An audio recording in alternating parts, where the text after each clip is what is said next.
Sean bienvenidos al estudio de la continuación del Salmo 80, un salmo de súplicas, un salmo que destaca aspectos muy importantes inicialmente en la vida del creyente, pero que también resalta la disciplina del Señor para con su pueblo. Un salmo en el que nosotros hemos venido observando cómo el pueblo de Israel, el pueblo escogido por Dios, tenía tribulaciones alrededor de la conducta que había tenido anteriormente. El contexto en el cual Asaf, el escritor de este salmo, hace referencia son aquellos momentos importantes que el pueblo de Israel pasó, pero que al mismo tiempo tuvo su desvío alrededor de dar la espalda al Señor. Y cuando eso sucedió, hemos venido estudiando a través de los libros de Reyes que el Señor disciplinó.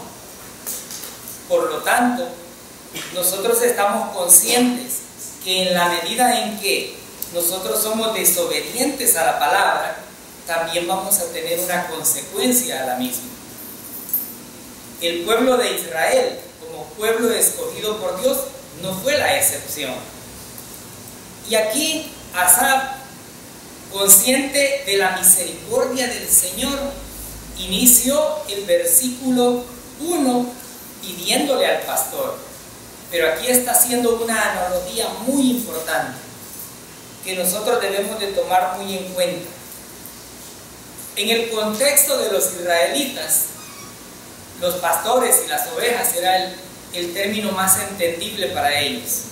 Y esa comparación en donde se presenta como el pastor y presenta a su rebaño como a las ovejitas, es decir, a los creyentes, también debe de estar muy pendiente en nuestras vidas, porque en este caso hablamos que ese pastor no es más que el mismo Jesucristo, es decir, el único que tiene la potestad dada por Dios para guiar el rebaño. Y esto lo hemos estado estudiando muchas veces y en diferentes momentos históricos de la vida de Israel. Israel había vivido en el paso por el desierto desde que lo sacó de Egipto, cuán misericordioso y cuán amoroso había sido su padre. Cuando ellos se quejaban de que ya no querían lo que estaban comiendo, exigían más, y el Señor los trataba con misericordia y les daba más.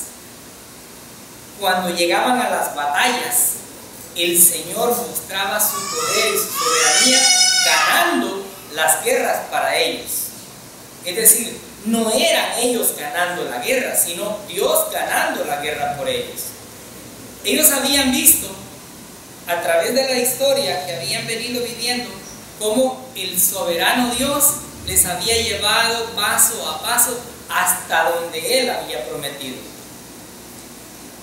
Entonces, en los siguientes versículos, en el versículo 2, por eso Asaf dice: despierta, porque ellos estaban angustiados, agobiados de lo que les estaba sucediendo, como muchas veces nosotros nos sentimos cuando vamos de dificultad en dificultad y creemos que Dios se ha alejado de nosotros. Pero aquí vemos que Dios jamás se ha alejado de su pueblo, pero sí su pueblo le dio la espalda y que como consecuencia estaban pasando situaciones adversas. En estos capítulos nosotros hemos visto que mencionan 3 de las tribus de Israel, y la historia determina que este origen de las 3 tribus, o el orden en el que se presentan, es porque ese era el orden que llevaban tras el arca del pacto. Para los israelitas, el arca del pacto y su estructura, que era en el Éxodo, nosotros lo hemos podido ver en Éxodo 15, 17, ya había una estructura definida, y ellos ubicaban a Yahvé dentro del arca del pacto, porque era el lugar en el cual Él descendía para dar a conocer su voluntad. Entonces, nosotros estamos dentro de ese contexto, explicando los puntos que vamos tratando dentro de este Salmo 80. Y aquí nosotros debemos de contemplar puntos muy importantes dentro de la vida del pueblo de Israel. Estaba agobiado, estaba probablemente totalmente destruido. Recordemos que Babilonia ya había extraído totalmente todas las riquezas, todas las cosas del templo, había destruido lo que en el templo había, y por lo tanto ellos, cuando recibieron la destrucción de su templo, creyeron que ya no había forma de adorar a ese Dios. Ese es el contexto en el que estamos.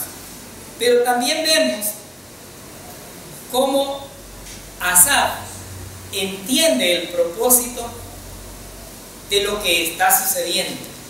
¿Y cómo lo podemos entender? ¿O cómo lo podemos ver en este punto? Veamos qué nos dice el versículo 3 para que veamos a quién realmente Asaf estaba pidiendo. Y dice el versículo 3: oh Dios, restáuranos, haz resplandecer tu rostro y seremos salvos. El término restauración hace referencia a quítanos todas estas situaciones que estamos pasando. Nosotros somos tu pueblo. Asaf, consciente, porque en los Salmos 78 y 79 él también denuncia las situaciones o clarifica las situaciones que el pueblo había tenido o los beneficios que había estado experimentando, pero aún así siempre daba la espalda a Dios. Ahora está pidiendo la restauración de este pueblo. Y este término de restauración nosotros lo vemos en 3 ocasiones, por lo que nosotros debemos de tener un énfasis en este punto. Nótese que no está pidiendo al pueblo restauración, está pidiéndole al Señor la restauración, porque es el único que nos puede restaurar. Nosotros no podemos pedirle a ningún ser humano que haga restauración de nuestras vidas. Es Dios el único que puede hacer nuestra restauración y salvarnos no solamente de la parte del peligro allá afuera, sino que para quienes nos ven en este medio, es Dios nuestro único y suficiente Salvador.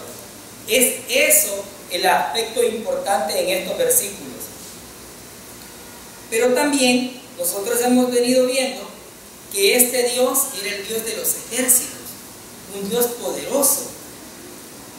Es decir, no le estaban pidiendo nada que no pudiese hacer. Y aquí debemos de recordar principios importantes, que algunas veces se cree que Dios no escucha nuestras oraciones. El pueblo de Israel estaba pidiendo que les restaurara. La pregunta es, ¿Dios escucha las oraciones? Sí. La diferencia es que no todas son respondidas de la misma manera. Las consecuencias de la conducta, del actuar que este pueblo tenía, estaban llegando en ese momento. Y eso debemos de considerarlo nosotros también. Las consecuencias de nuestro andar van a llegar si este es torcido. Y por lo tanto, debemos de recibir con gozo las situaciones que llevamos. Porque debemos de reconocer que si estamos siendo disciplinados es porque Dios realmente nos ha tomado a bien como hijos. En ese contexto habíamos venido estudiando esos aspectos que quien me antecedió determinó cuáles habían sido las situaciones y compara el sufrimiento del pueblo de Israel con un pan de lágrimas, con una dificultad bien difícil. Y realmente esa restauración era un término tan anhelado por los israelitas que urgían de la restauración. Pero también podemos ver que este salmo tiene un carácter profético, porque hemos visto cómo Israel ha venido teniendo problemas serios en cuanto a su caminar, pero Dios al final de los tiempos hará de un Israel lo que Él tiene planeado para sí. Por lo tanto, nosotros no debemos de perder de vista que el término restauración es el énfasis en este salmo. Y ahora vamos a abordar a partir del versículo 8 lo que continúa de este salmo. Dice el versículo 8: hiciste venir una vid de Egipto, echaste las naciones y las plantaste. Versículo 9: limpiaste sitio delante de ella e hiciste arraigar sus raíces y llenó la tierra. Versículo 10: los montes fueron cubiertos en su sombra y con sus sarmientos los cedros de Dios. En estos versículos nosotros podemos ver un aspecto importante alrededor de cómo marca la historia en este versículo 8. El pueblo de Israel fue sacado de Egipto, de la esclavitud. En el instituto acabamos de ver cómo Dios envió plagas para poder sacar a su pueblo de Egipto, y usó no a alguien que tuviese la alta capacidad, porque aquí demuestra no la capacidad de quien les sirvió como libertador humanamente, sino el poderío del Señor para sacar y usar a Moisés para que su pueblo fuera libre. Entonces, esa vid es el término al cual Él está refiriéndose dentro de su pueblo. Pero la vid verdadera es nuestro Dios Jesucristo. Y dentro de la vid Él hace esa referencia y dice: lo sacaste. Pero también recordemos que cuando Israel iba para la tierra prometida estaba habitada y habían pueblos paganos en ella. Y como consecuencia de la incredulidad de este pueblo de llegar a esa tierra prometida, muchos no entraron.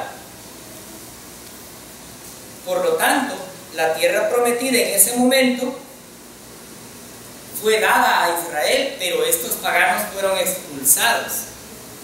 Y el versículo 9 está haciendo referencia a eso: limpiaste el terreno y ella echó raíces. ¿Quién es ella? Israel. Dios le sentó, la hizo echar raíces y llenó toda la tierra.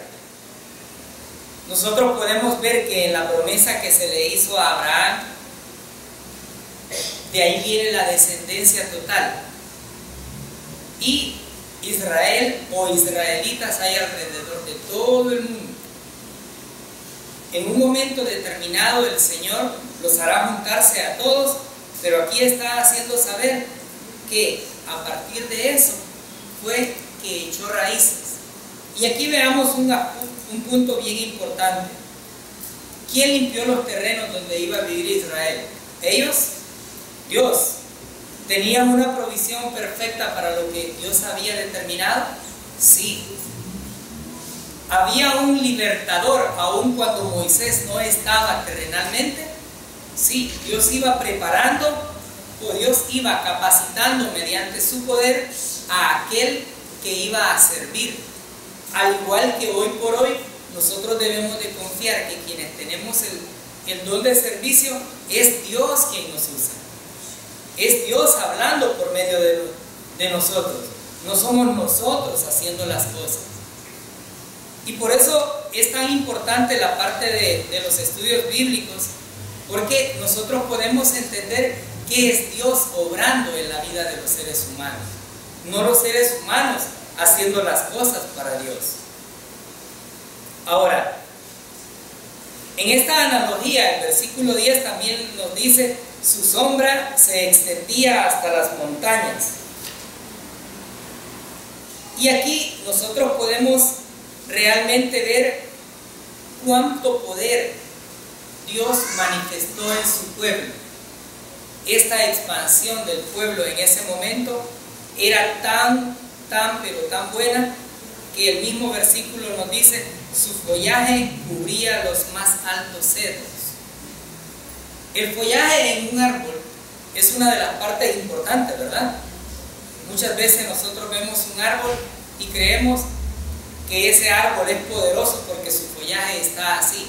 Esa comparación está haciéndonos ver también el salmista alrededor de cómo Dios había llevado a una mayor opulencia a su pueblo.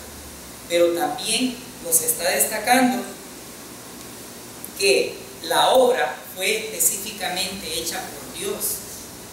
Y aquí debemos de recordar la parte histórica en donde Dios sacó de la esclavitud a Egipto, a esa nación, y que obviamente al impulsar a todas esas naciones paganas o palestinas fue donde instaló a los israelitas. Y al mismo tiempo edificó un templo en el que adorar a Dios. Recordemos que para los israelitas tener un templo de adoración era una forma correcta de hacerlo. Hoy por hoy nosotros no podemos decir que es este el lugar donde mora Dios, porque cada uno de nosotros somos morada y templo del Señor. Nosotros somos la morada de Dios. Y eso es únicamente gracias al haber puesto la fe en ese sacrificio perfecto que su Hijo Jesucristo hizo para pagar por todos nuestros pecados. Entonces, ese templo, esa morada de Dios, hoy está aquí, está en nuestras vidas. En este mismo momento de la expulsión de los pueblos paganos de esa tierra, los israelitas, aún con tantas maravillas que el Señor había hecho, ellos le volvieron a dar la espalda a Dios. Como muchas veces nosotros, hermanos, hacemos en nuestra vida práctica. Es lamentable, pero casi siempre nos situamos de una manera más carnal y vemos las maravillas que Dios hace en nuestras vidas, pero ya lo observamos como si esto fuera natural. ¿En qué momento caemos en ese tipo de situaciones? En el momento en el que vemos un día amanecer y creemos que amanecimos porque lo merecemos, o en otras circunstancias nos olvidamos de darle gracias al Creador y vemos ese amanecer y vemos la provisión, vemos el cuidado, vemos la mano de Dios interviniendo en nuestras vidas, pero nosotros seguimos creyendo que vale la pena. Es decir, que Dios me tiene que dar a mí. En ese momento nos volvemos como el pueblo de Israel, le damos la espalda al Señor. Es fácil ver en este contexto y juzgar al pueblo de Israel como muchos lo hacen, pero ¿qué con nuestra vida práctica? ¿Qué con esas circunstancias que a nosotros nos pasan en la vida y que muchas veces con nuestras actitudes renegamos de lo que Dios nos da? Que cuando tenemos una enfermedad y empezamos a decir, Dios no está con nosotros, Dios me ha dado la espalda. Y aquí vemos una situación, quizá no la misma, pero sí idéntica, en donde el pueblo de Israel ha venido viendo desde que fue sacado de Egipto cuál ha sido la provisión del Señor, cuán misericordioso y amoroso ha sido nuestro Padre en darle cuanto ha necesitado. Ahora nosotros podemos ver cuán amoroso y cuán misericordioso ha sido con nuestras vidas. Cuando nosotros estamos en el culto de oración, podemos ver no solamente una de las maravillas que Dios hace, porque aquí los hermanos y hermanas dan testimonio de cuán maravillosas son las obras del Señor. Y esas obras son dignas de exaltar el nombre de nuestro Dios. Aquí con el pueblo de Israel, el Señor había hecho un pueblo próspero, pero al mismo tiempo había hecho algo que realmente no valía la pena, darle la espalda a Dios. Y en estos versículos nosotros hemos visto también cómo esta comparación, esta analogía, afirma en el versículo 10 que su sombra se extendía hasta las montañas, su follaje cubría los más altos cedros. Veamos el versículo 11. Sus ramas se extendieron hasta el Mediterráneo y sus renuevos hasta el Éufrates. El pueblo de Israel tenía una extensión bastante amplia en el sentido de lo que el Señor le había provisto para su vida. Pero también nosotros podemos ver que el haber plantado a su pueblo, Dios tenía un propósito definido, y este propósito era ese remanente fiel, del cual posteriormente vendría la simiente de nuestro Señor Jesucristo. Y estos ejemplos en este salmo son puestos para que nosotros veamos cuán importante es que aun cuando nosotros tengamos dificultades, aun cuando nosotros creamos que todo está perdido, la restauración de nuestro Señor viene hacia nuestras vidas. Y nosotros podemos estar confiados en eso. El mismo Señor nos ha dicho a través de su palabra: no te dejaré ni te desampararé. Y esta es una promesa que nosotros debemos de apropiarnos en el día a día. Debemos de reconocer que no vamos a tener ninguna prueba que no sea humana, y que el mismo Señor nos ha prometido que juntamente con la prueba también nos va a dar una salida. Y el pueblo de Israel hoy estaba pidiendo restauración, estaba pidiendo clemencia, estaba pidiendo misericordia, que es lo único que nosotros podemos pedir, hermanos, porque nosotros no tenemos de qué jactarnos. La obra no la hemos hecho nosotros, la ha hecho Dios por medio de su Hijo Jesucristo. Y es esa obra la que ahora nos hace sentirnos confiados, alegres, gozosos, porque es Él obrando para nuestras vidas. Y nosotros por amor ahora es que le respondemos por medio del servicio, y es Él tomándonos a nosotros para el servicio completo. Entonces vemos dentro de los versículos 8, 9, 10 y 11 cómo la extensión de este pueblo, cómo su amplitud, cómo las obras del Señor estaban siendo manifiestas en esa vida. Y hemos visto cómo sus ramas iban extendiéndose, cómo su poder iba aumentando, pero que también, como parte de un Señor, un Dios justo, estaba disciplinando a este pueblo. Yo no sé cuál sea la disciplina, hermanos, que Dios tenga para nuestras vidas, pero sí reconozco que cuando el Señor disciplina, disciplina en serio. Yo no sé cuál sea la situación que usted esté pasando, pero muchas veces no entendemos humanamente. La lógica humana está fuera de lo que es la lógica divina. Dios es soberano y hace como Él quiere. Yo recuerdo hace un par de meses, cuando una tía estaba bastante grave y las hijas, en su afán, empezaron a orar y a rezar y dijeron: Señor, que se haga tu voluntad. Y cuando ella lamentablemente falleció, corren y me dicen: se murió. Les digo: sí, ustedes pidieron la voluntad del Señor y el Señor dio su voluntad.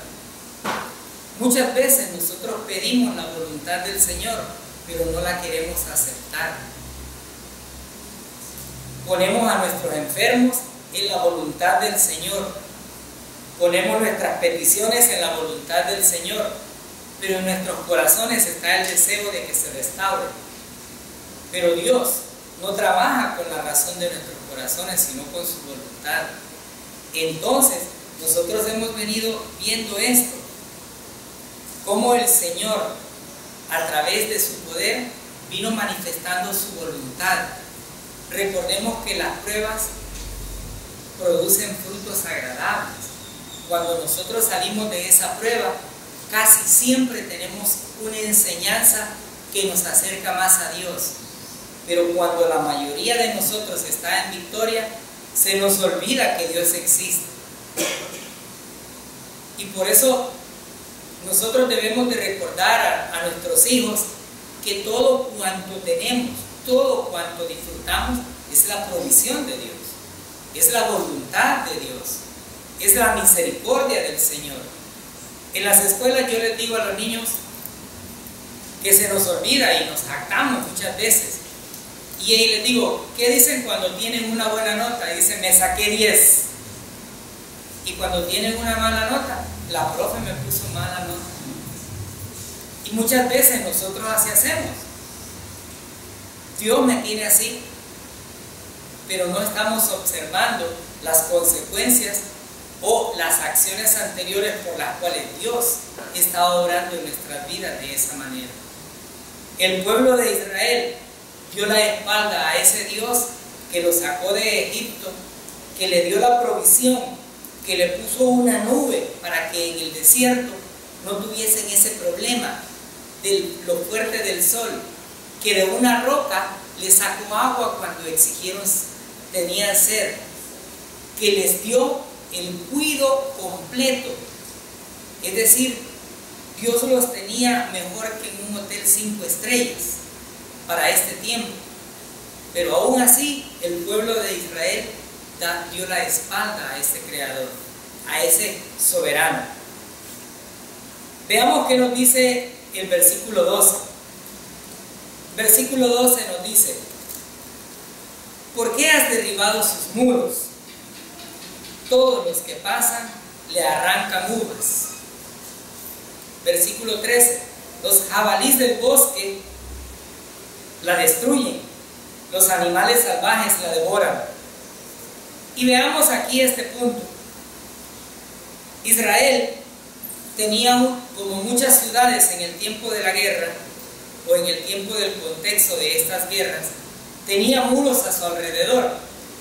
¿Recordamos de qué manera envió Dios a derribar los muros de una de las ciudades? Las ciudades tenían esa característica.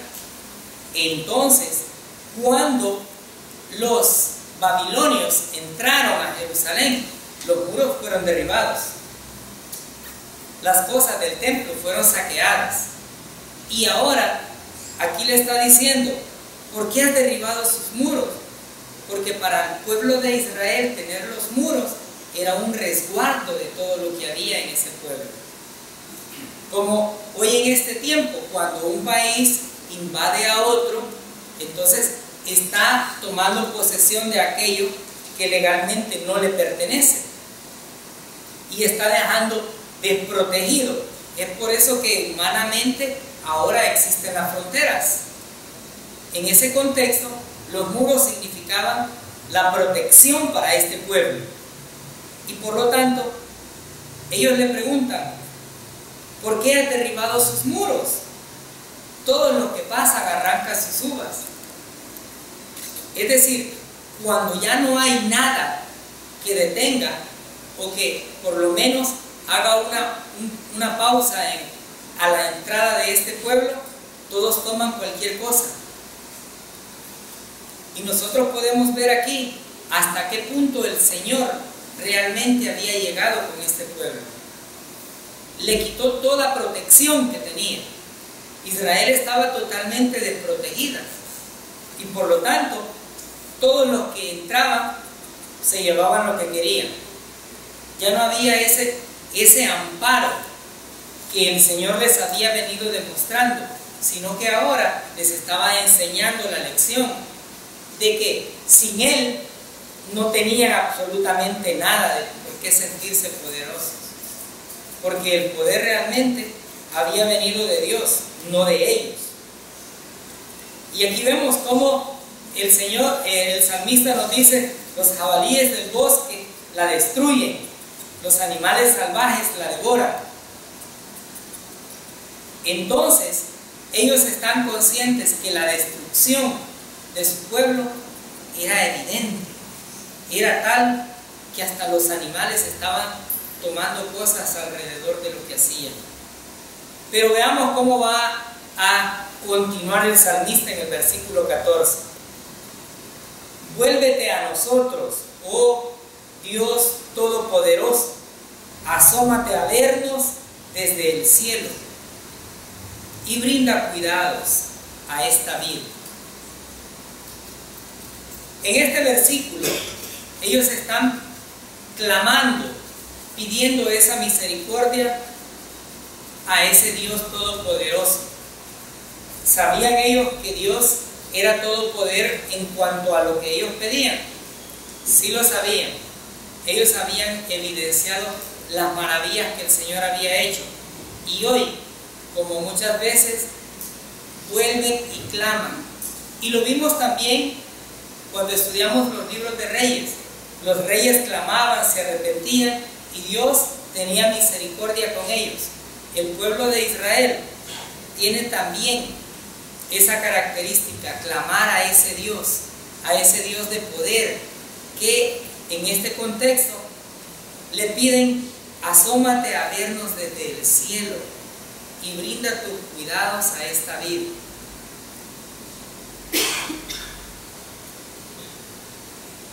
Por años, después de que Dios plantó su viña, puso un cerco alrededor de esa tierra. El pueblo vivió en esa tierra casi por 600 años. Y Dios no permitió que ninguna de las grandes naciones de esa época los destruyera. Los egipcios vinieron contra ellos, ganaron algunas de las victorias, pero la guerra siempre era ganada por Dios para su pueblo.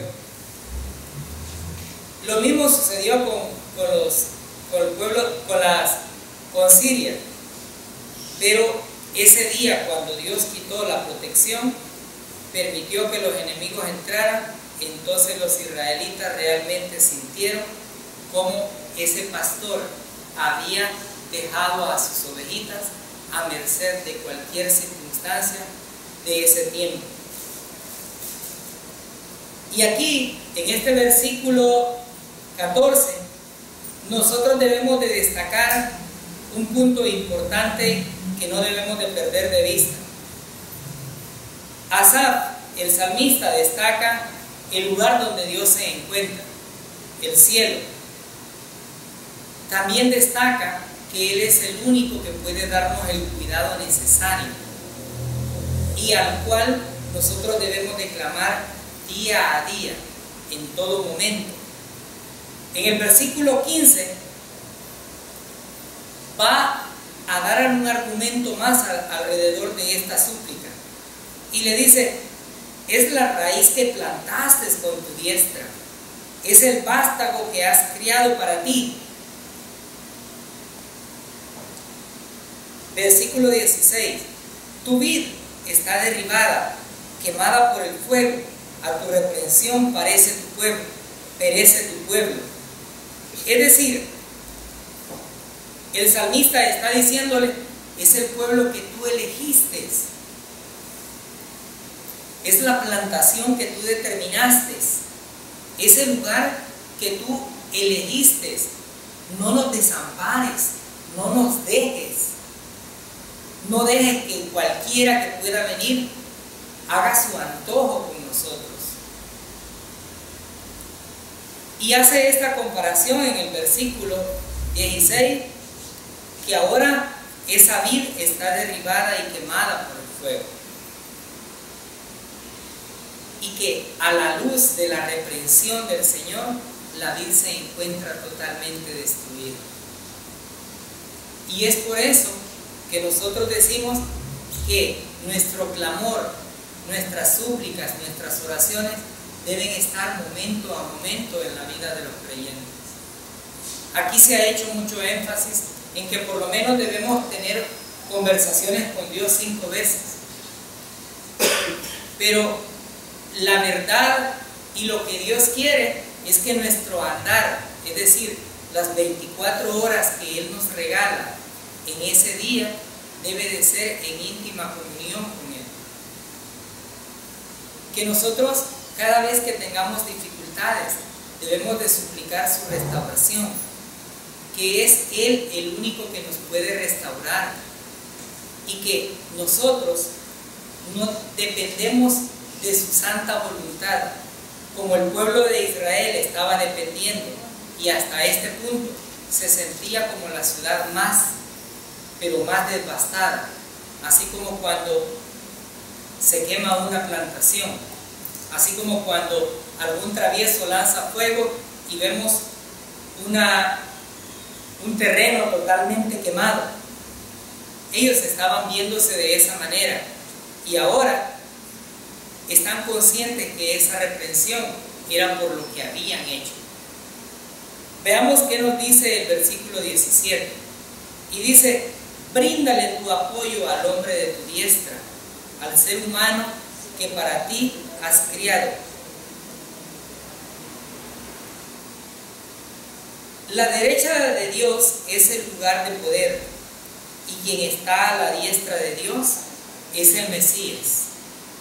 Dios, el Cristo, nuestro Salvador, aquel que fue a la cruz y que nos sustituyó a todos nosotros para pagar la deuda que nosotros teníamos.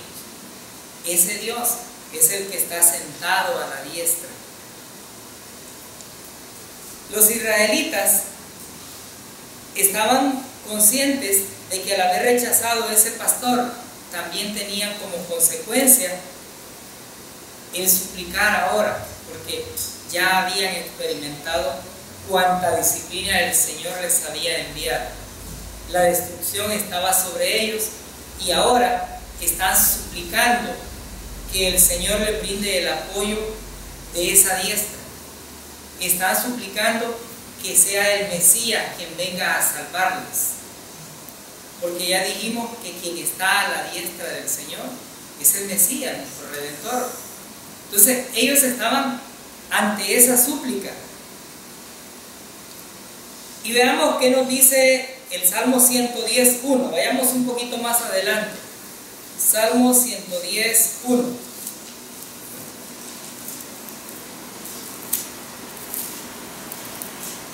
En el Salmo 110:1 se ratifica la posición que el Mesías, nuestro Redentor, nuestro Señor, tiene. Dice el Salmo 110:1: Jehová dijo a mi Señor: siéntate a mi diestra hasta que ponga a tus enemigos por estrado de tus pies. El sentarlo a su diestra, o el que esté sentado, nos hace saber que el Señor, el Mesías, ya hizo todo y que ahora únicamente está esperando que sus enemigos sean puestos a su diestra, a sus pies. El Señor Jesucristo también aplicó estas palabras asimismo cuando sus enemigos le desafiaron, cuando fueron expresadas las demandas mesiánicas. Y veamos cómo se manifestó. Vayamos a Mateo 22. Vamos al libro de Mateos.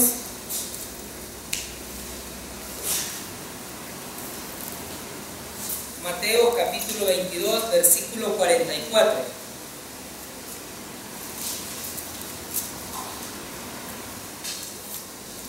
Dice la palabra de Dios: dijo el Señor a mi Señor: siéntate a mi diestra hasta que ponga a tus enemigos por estrado de tus pies.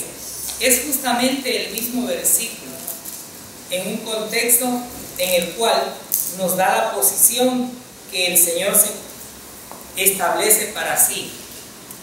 Y es el Padre quien le está diciendo cada situación que está dándose en este momento. Veamos qué nos dice el versículo 18 ahora. Recordemos que en el 17 ellos están pidiendo el apoyo. Versículo 18: nosotros no nos apartaremos de ti, reavivaremos e invocaremos tu nombre. Ahora el salmista está diciendo: estamos arrepentidos de todo lo que hemos pasado, estamos conscientes que lo que hemos vivido ha sido producto de nuestras actitudes, y ahora está mostrando un cambio de actitud en obediencia a la palabra del Señor. Y el versículo 19 vuelve a repetir lo que el versículo 3 y 7 hace referencia, el cual es el énfasis de este salmo. Y nos dice el versículo 19: restáuranos, Señor, Dios Todopoderoso, haz resplandecer tu rostro sobre nosotros y sálvanos. El relato que nosotros podemos ver dentro de este contexto, también debemos de recordar que Dios es luz, y que cuando en el camino a Belén, en el nacimiento del Señor, los sabios vieron una luz que les guió. Ahora los israelitas están pidiendo que esa luz, que ese resplandor, que ese poder que el Señor tiene, sea quien les guíe por el camino correcto. Ellos están pidiendo una restauración que probablemente en ese momento no lo pudieron ver porque estaban sufriendo las consecuencias de sus actos, pero que al mismo tiempo esa luz posteriormente iba a venir reflejada en el Señor Jesucristo a nuestras vidas. Aquí ellos no lo estaban viendo de esa manera, y cuando Él vino como esa luz para alumbrar el camino de todos los que andábamos en la tiniebla. Aquellos que íbamos camino al infierno, vimos esa luz, y esa luz nos alumbró y nos ha puesto en una posición diferente. El pueblo de Israel, confiado en que el Dios Todopoderoso es esa luz que restaura, que es el Dios Todopoderoso, llegan hasta el trono de la gracia del Señor para implorar esa misericordia. Cada uno de nosotros debe de ir tomando en cuenta este punto muy importante. La vida cristiana tiene muchos traspiés en nuestro desarrollo, pero la restauración y la comunión con Dios es el aspecto más importante en la vida del cristiano. Cada uno de nosotros debe de andar por fe, pero por fe en Jesucristo, no por fe en nuestras opiniones. Hemos venido estudiando cómo Proverbios nos dice: no te fíes de tu propia opinión. El Señor es el único que merece la honra, la gloria y el poder. Y el pueblo de Israel había deshonrado a ese Dios y ahora estaba sufriendo las consecuencias. Y es en ese momento cuando nuestro Señor muestra, para evidencia nuestra, que también se molesta. Porque aquí podemos entender que si Él estaba disciplinando a este pueblo, era porque estaba airado por la situación del pueblo. Por lo tanto, debemos de recordar que tenemos un Dios justo, pero como Padre y Dios justo, también nos va a disciplinar en nuestras vidas. Que la disciplina que el Señor envíe sobre cada uno de nosotros sea reconfortada por medio de la llenura de su Santo Espíritu, porque sin Él no soportaríamos todas las situaciones. Nosotros debemos de recordar que aun cuando las cosas vayan mal, el Señor nos dice: Jehová es mi pastor y nada me faltará. Y cuando nosotros entendemos eso, podemos descansar confiados en que es Él dando la provisión, en que es Él restaurándonos. Probablemente las enfermedades nos tengan agobiados, probablemente las preocupaciones de lo que allá afuera sucede estén fuera de nuestro alcance y ya no haya forma de poder lidiar con esto. Pero el Señor continúa fiel ante su promesa, y aunque nosotros permanezcamos infieles, Él permanece fiel, porque Él no se niega a sí mismo. Hagamos que la luz del Señor resplandezca para cada una de las personas allá afuera, y que realmente las personas allá afuera puedan tener la certeza de que ese Dios de amor, ese Dios justo, Dios todopoderoso, es el único que restaura, es el único que da la salvación. Y en la medida en que nosotros seamos luz para estas personas llegarán al Evangelio del Señor Jesucristo. Aquí el énfasis está en que el pueblo de Israel está pidiendo esa restauración. En un tiempo posterior nosotros vamos a poder ver cómo Israel es restaurado en todos los sentidos. Las condiciones están dadas, pero en la venida del Señor las condiciones tendrán que ser ejecutadas de la manera y a la forma del Señor. Hemos llegado al final de este Salmo 80 y vamos a pedir en el nombre del Señor ponernos en pie para despedirnos en palabras de oración.